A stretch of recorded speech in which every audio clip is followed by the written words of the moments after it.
21장 12절 말씀부터 13절 말씀까지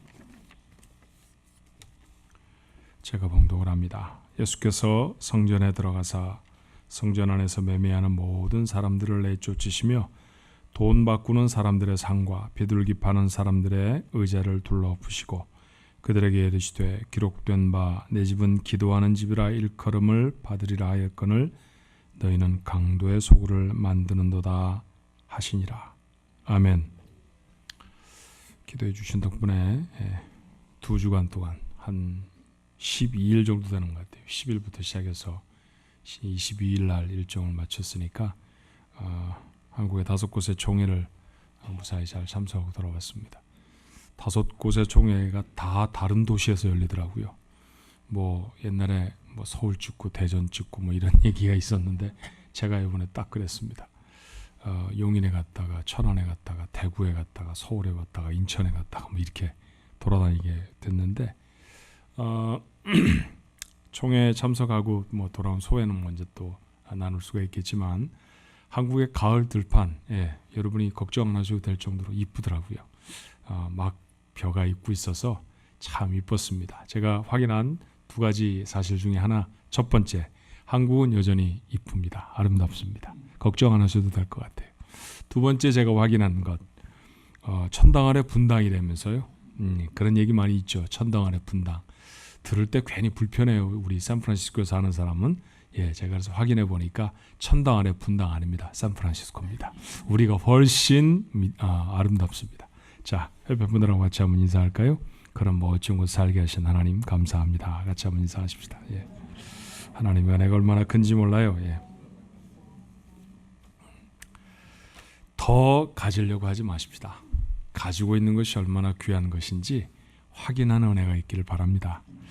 얼마나 아름다운 곳에 사는지, 얼마나 이 귀하고 복된 삶을 하나님이 누리게 하셨는지 그걸 가슴 절절히 느끼게 되는 것, 그게 우리에게 필요한 은혜가 아닌가 싶어요. 그래서 그런 은혜가 우리 식구들 모두에게 충만하기를 바랍니다.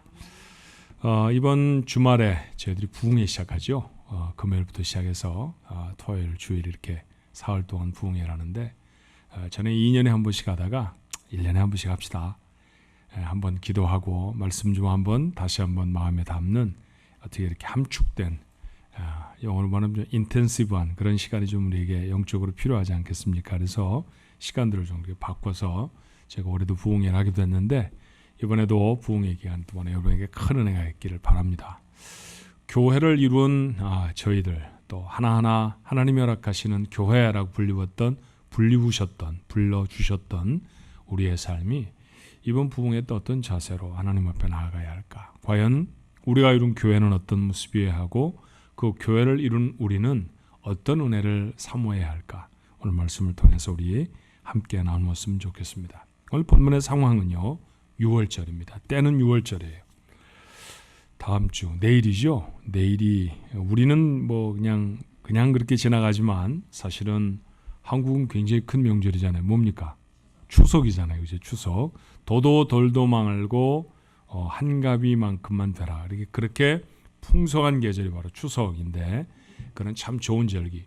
어쩌면 가장 크게 비교할 수 있는 절기가 바로 이 이스라엘 사람들에겐 6월절이 아닌가 싶어요. 이스라엘 백성이 이집트에서 종되었던 삶을 벗어버리고 탈출하게 된 그날을 기억하는 날. 그게 바로 6월절입니다. 그래서 이스라엘 백성들은 세계 어떤 곳에 흩어져 살든지 사실은 2000년 전의 세계와 오늘날의 세계에는 좀 다릅니다. 2000년 전 이스라엘 사람들의 세계에는 조선은 없었을 거예요. 뭐 당시에 조선이라고 부르지도 않았겠죠. 고조선 그랬을까요? 그렇지만 지금은 훨씬 더 넓어졌죠. 그 당시의 세계라는 것은 지중해 바다 근처였을 것입니다. 그러나 상당히 먼 거리에 흩어져 살던 사람들이었죠. 근데 그 사람들이 모두가 다 예루살렘에 모여서 예배하는 절기 중에 하나가 바로 이 6월절이었습니다. 여러분, 흩어져 사는 나라들이 지경이 넓었다고 하면 그곳에서부터 예루살렘까지의 여행도 고단했을 것이고요. 여행에 와서 하나님 앞에 제물로 드려야 할 그 제물을 데리고 오는 일도 보통 일이 아니었을 거예요. 여러분 기억하시죠? 하나님 앞에 드려져야 하는 제물은 조건이 있었답니다. 파운드가 얼마나 나가야 된다. 이런 거 아니었죠. 생긴 게 잘생겨야 된다. 이런 것도 아니었어요. 여러분 아시는 조건이 무엇이었나요? 흠이 없어야 합니다. 그런데 만약에 터키 저 중부 지역에서 양 한 마리 끌고 예루살렘까지 온다고 하면 이거 발굽에 상처가 생기기가 십상이지 않겠습니까? 흠이 없이 하나님 앞에 드리는 예물을 그렇게 먼 거리에서부터 준비해 가져온다는 것 정말로 어려운 일이었을 거예요. 또 하나님 앞에 나오면 성전세도 드려야 하고 예물도 드려야 하는데 그 성전세는 이스라엘에 통용되는 돈의 단위 세켈이라는 것을 받았습니다. 우리로 말하면 미국에 와서 헌금 낼 때 달러로 낸다 그런 얘기죠. 그런데 전 세계에 흩어져 있던 사람이 어떤 사람은 엔으로 내고 어떤 사람은 리라로 내고 어떤 사람은 원화로 낸다고 하면 이게 복잡해지지 않겠어요? 그래서 돈을 환전할 필요도 생겼고 그리고 흠이 없는 재물을 공급해주는 재물을 공급하는 사람들도 예루살렘에 있었습니다. 예배자들의 편의를 위해서 소, 양 비둘기 파는 사람들도 있었고 돈 바꾸어주는 환전상도 생겼다는 것이죠. 이문이 없었을 수는 없었겠습니다만 이문이 목적은 아니었습니다. 제대로 된 예배를 드리기 위한 편리였죠. 그런데 이것이 점점 더 이문이 좋은 사업으로 변모해버리고 말았어요. 예수님 당시에는 로마 정부의 묵인하에서 제사장들이 독점하는 사업이 되었답니다. 성전을 방문하신 예수님이 이 모습을 보신 것이죠. 그리고 엄청난 분노로 이들을 다 내쫓아 버리십니다. 다시는 예수님의 분노를 이 정도 크기의 분노를 성경 속에서 발견할 수가 없어요. 최고로 화가 나신 모습입니다. 그렇다고 하면 예수님이 이처럼 크게 분노하셨다고 하면 이건 뭔가 중대하게 잘못된 사건을 지적하시는 것임에 분명하죠. 이런 교회가 되어서는 안 됩니다.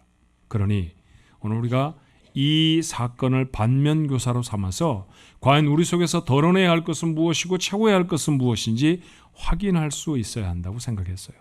자, 첫 번째로 우리가 생각할 것은 그렇다고 하면 예수님이 교회는 이러면 안 된다, 성전은 이래서는 안 돼 라고 말씀하신 그 성전은 도대체 뭘까요? 광야의 생활을 시작한 이스라엘 백성들, 그들에게 하나님은 성막, 고유명사로 말하면 타버너클이고요.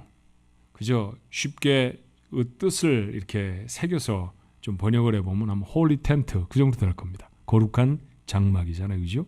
하나님을 예배할 수 있도록 큰 장막을 치고 그곳에서 모여서 하나님께 예배를 드리라고 했어요. 왜 그렇게 텐트를 치라고 하셨을까요? 어떤 곳에 고정돼서 살아갈 수 있었던 사람들이 아니었습니다. 광야를 지나가야 하는 사람들이죠. 광야의 어떤 곳인가에 뿌리를 내리고 터전을 잡고 살아갈 수 없는 사람들이라고 하면 하나님이 예배를 받으실 장소들과 함께 움직여야만 했습니다. 그래서 그들에게 필요한 것은 고정된 집이 아니라 건축물이 아니라 텐트였던 거예요. 그러니 험악한 지역을 지나갈 때에도 주님의 텐트는, 하나님의 텐트는 그곳에 있었습니다. 늘 하나님이 자신의 백성과 함께 하시는 상징으로 그들 속에 성막이 있었죠. 자, 그러던 이스라엘 백성들이 가나안 땅에 들어와서 정착을 합니다. 솔로몬에 의해서 아름답고 웅장한 하나님의 전, 이제부터는 성막 그렇게 부르지 않고 성전 그렇게 부르죠. 템플이라는 것을 건축하게 됩니다. 자, 하나님의 집이 고정되었으니까 이제는 어떻게 해야 될까요? 흩어져 살던 이스라엘 백성들이 바로 그 하나님의 집으로 와야 했습니다. 아무리 먼 곳에 살아도 하나님이 정하신 몇 번의 절기에는 반드시 그곳에 와서 예배하라고 하는 것이 이스라엘 백성들을 향한 성경의 가르침이었죠. 이렇게 보면 결국 성전은 하나님이 자기 백성과 함께 하신다고 하는 중요한 상징입니다. 내가 너희들과 함께 한다. 그곳에서 하나님의 백성들은 하나님의 백성으로 회복이 되어지고 하나님과 거룩한 교제를 나누었습니다. 그런 곳, 그곳을 하나님은 내 집 그렇게 부르셨습니다. 그것이 성전입니다. 그것이 지금 주님이 방문하고 계시는 성전입니다. 그렇다고 하면 그 성전 안에서 무슨 일을 해야 하는 것일까요? 집이라는 것이 무엇인가 용도가 있어서 만든 건 아닙니까? 성전도 마찬가지로 성전 고유의 용도가 있어야 할 것입니다. 자, 부정적인 명령으로 한번 시작해 볼까요?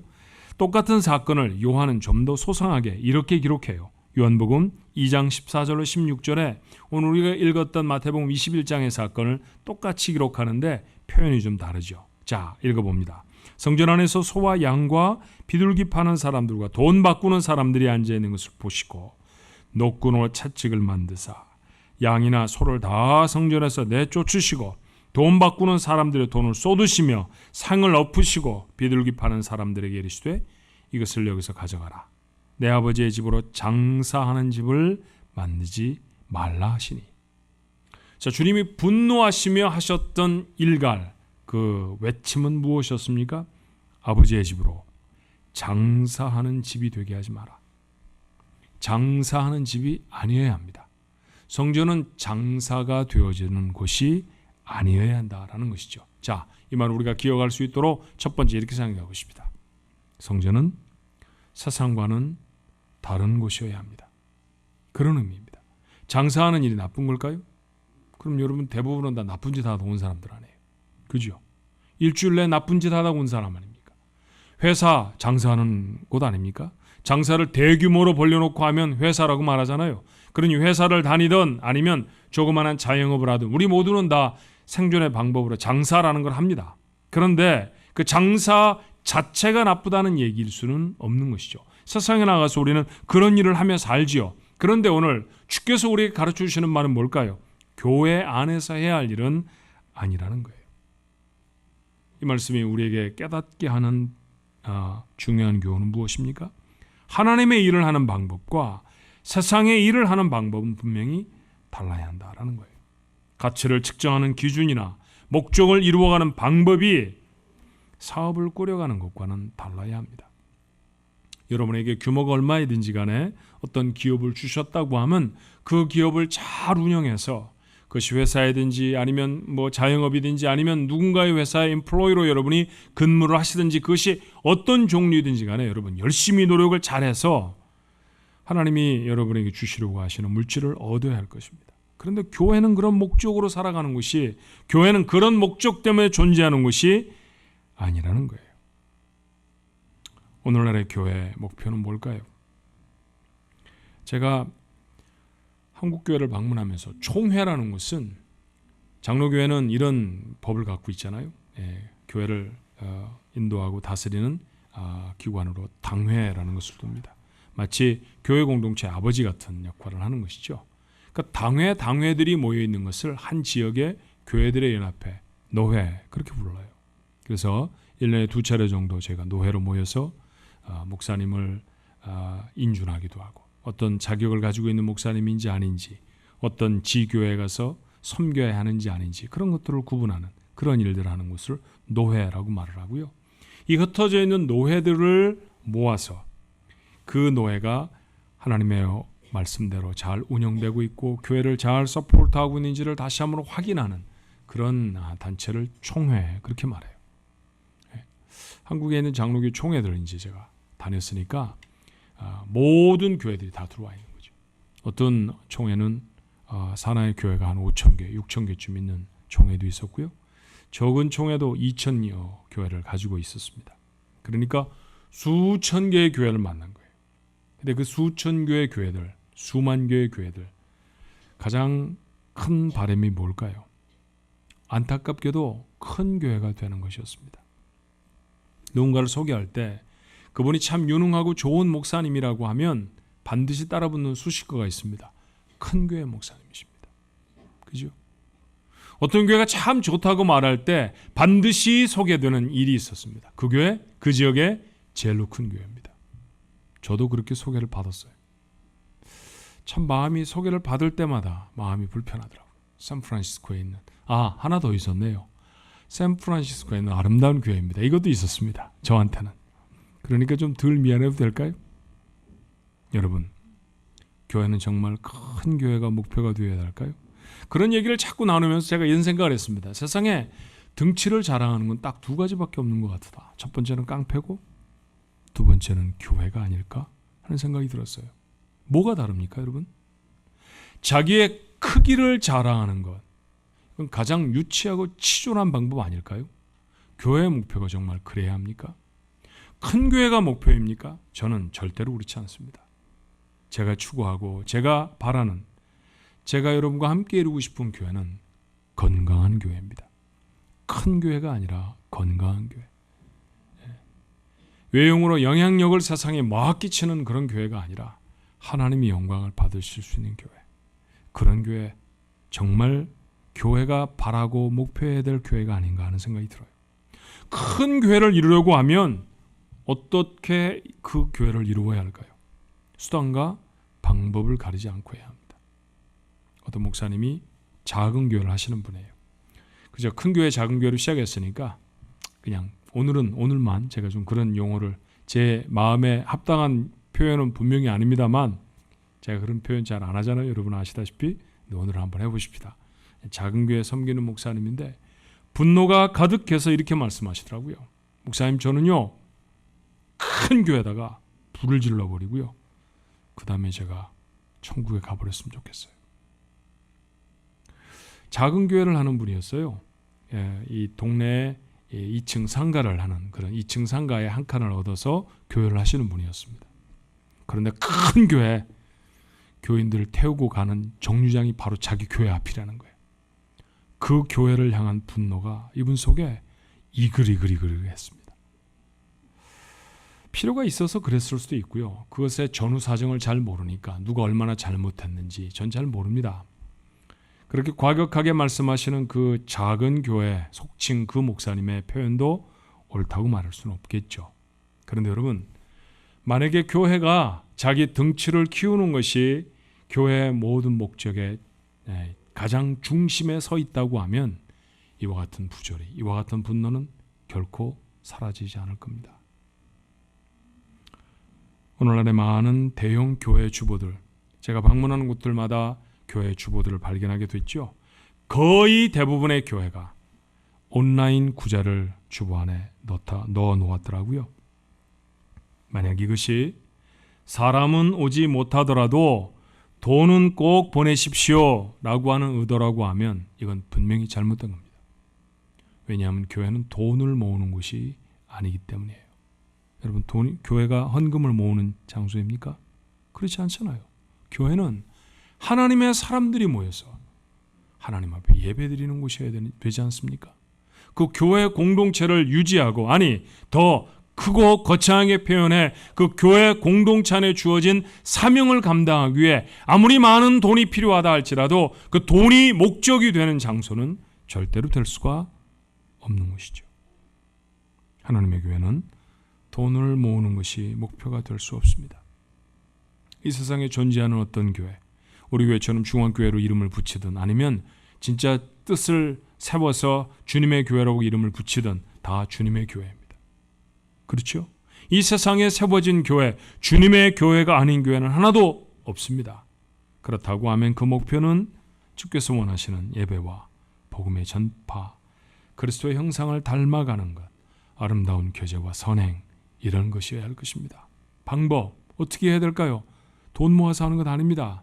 기도하고 헌신하고 참아내고 사랑하면서, 그리고 이 일들을 삶에 담아내기 위해 부지런히 훈련을 받으면서 감당해내는 것, 바로 그것이 교회 공동체의 모습이어야 할 줄로 믿습니다.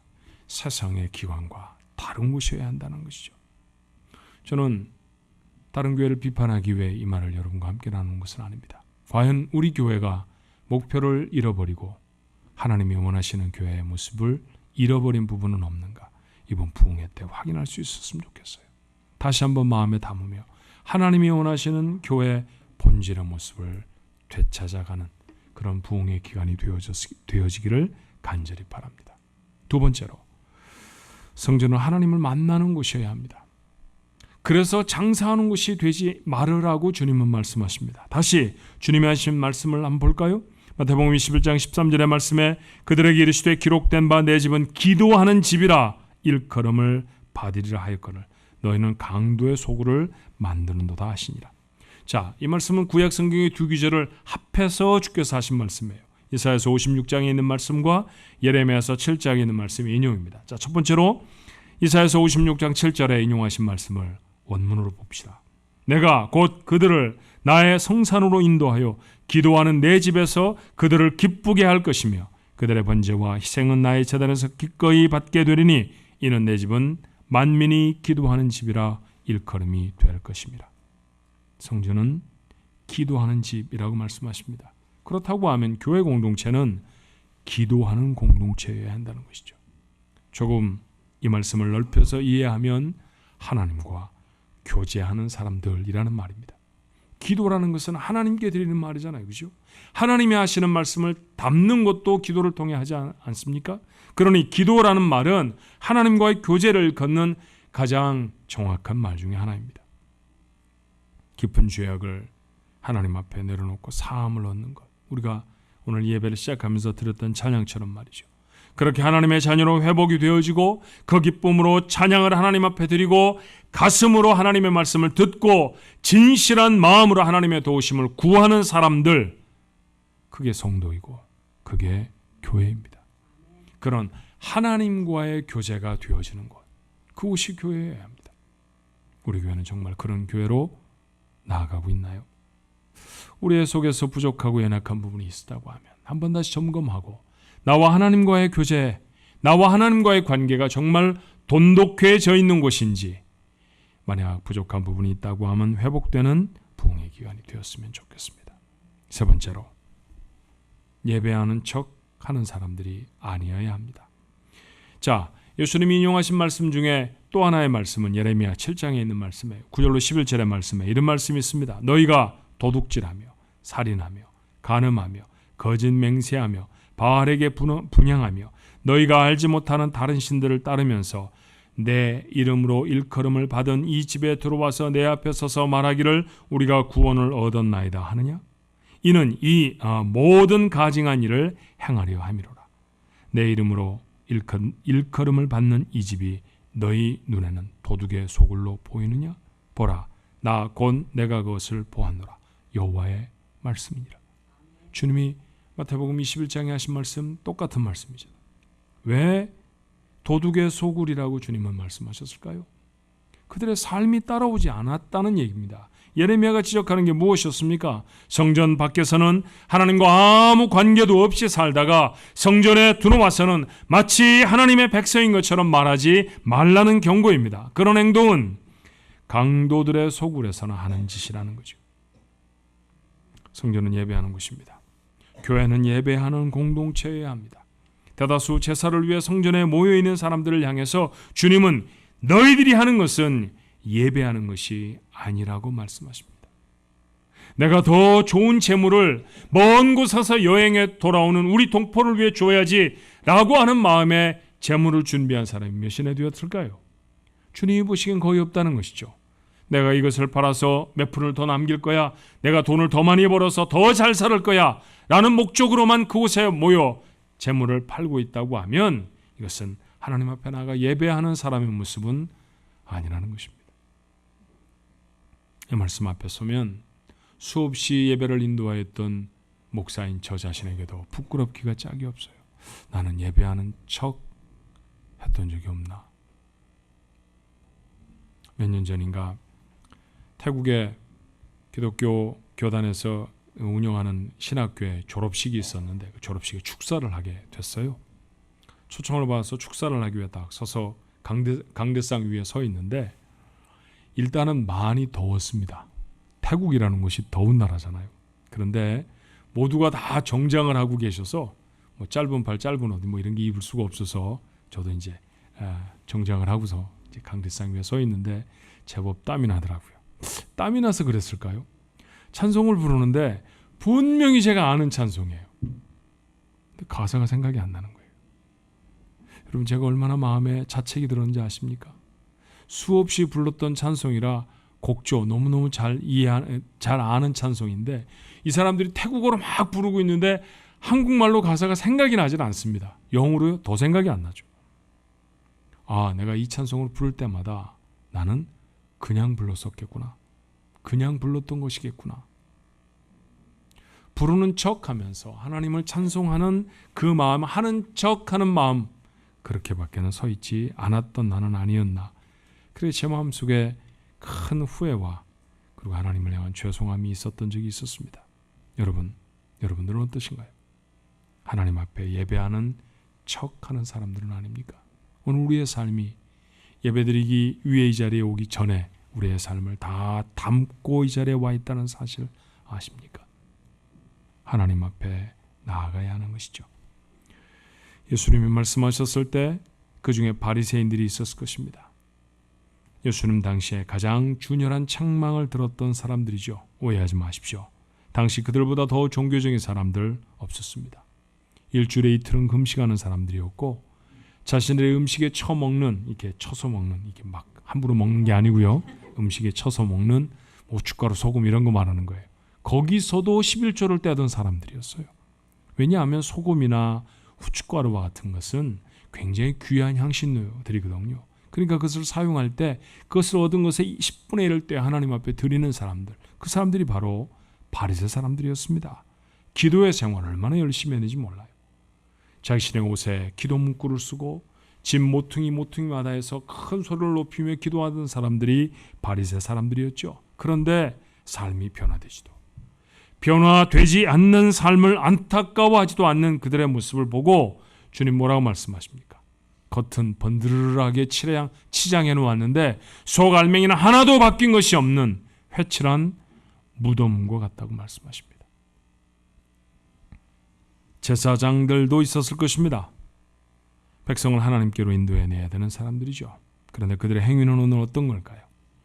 명목은 예배자를 돕는 것이지만 사실은 돈을 얼마나 버느냐에 관심이 다 쏟아져 있는 사람들입니다. 하나님을 팔아서라도 개인적인 욕심만 채우면 되는 사람들이죠. 그렇게 2000년이 지났습니다. 오늘날의 교회 안에서는 어떤 일들이 일어나고 있습니까? 세상에서 사지 못한 명예를 사기 위해서 들어오는 사람들, 얼마나 많은 헌금을 거두어 드리고 그것을 누가 사용하느냐에만 관심이 있는 사람들, 얼마짜리 예배당이 있고 얼마나 많은 사람이 모이느냐가 자기 교회의 최대의 자랑이 되어버린 성도들, 이런 자랑을 위해서라고 하면 무엇이든지 용납되는 교회들, 오늘 우리에게 오시면 주님은 다른 말씀을 하실까요? 이 말씀을 여러분에게 전하기 위해서 마음의 준비를 하고 각 총회들 참석하며 총회에 참석할 때마다 제 마음속에 드는 질문이었습니다. 이 총회에 주님이 오신다고 하면 주님은 우리에게 뭐라고 말씀하실까?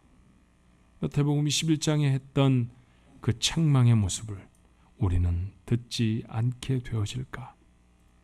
오늘도 주님은 예배하러 모인 우리들에게 물으십니다. 너희가 하고 있는 것이 진짜 예배냐? 진짜 예배가 되길 바랍니다.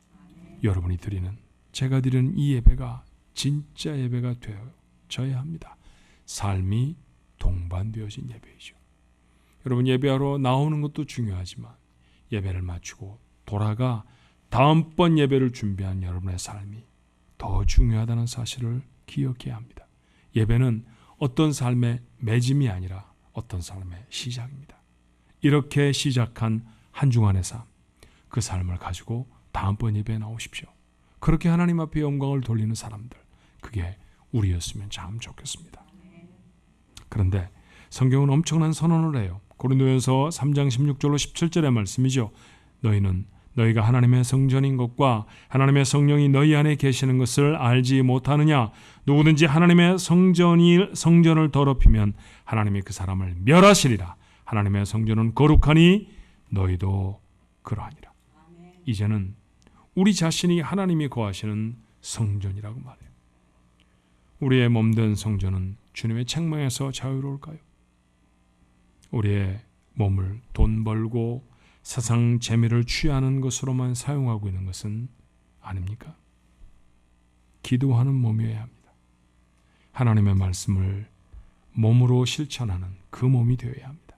하나님의 성전을 세상에 증거하는 몸이어야 합니다. 내 몸을 통해서 하나님의 성전입니다. 내가 정말 하나님의 성전입니다. 하나님이 이 안에 계십니다. 라고 세상에 보여줄 수 있는 몸, 그 몸이 우리의 몸이어야 합니다.